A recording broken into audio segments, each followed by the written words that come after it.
Retractable leads. Again, they come with a bit of controversy. Some people don't like them because the dog is always under some form of tension. Some people love them because they're clean, they're tidy, they're neat.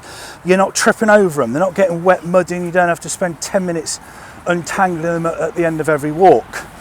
So again, double-edged sword, but it still does have a place within the training environment. Do you know what I mean?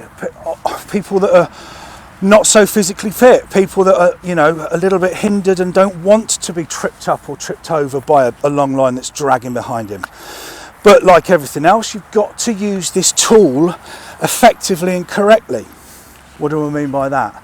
So we're not leaving the house, having done good threshold training obviously, we're not leaving the house and walking him to the park with an extendable option.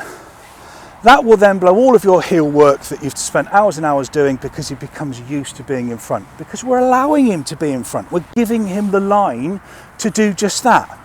So leave this in your pocket and walk him to the place that you want him to be free on a long line, on a slip lead. Okay? My fault, slip lead from home to the park.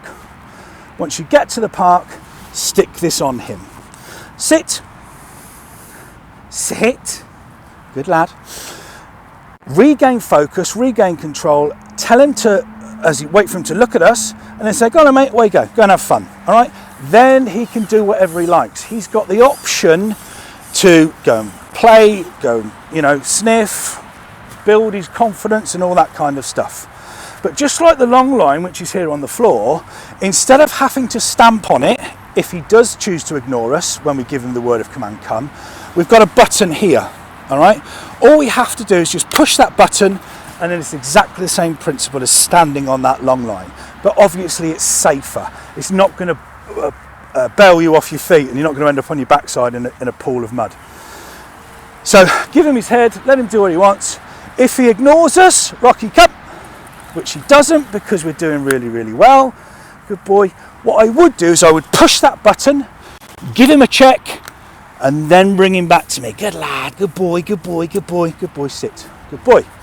So another option. Yes, it has its downfalls, but so does that. Every tool has its downfalls. It's just another option which is a lot neater, a lot tidier, a lot more practical, a lot easier to use than the long line. But the problem with this is you don't have the facility to drag it along the floor, to allow him to drag it along the floor.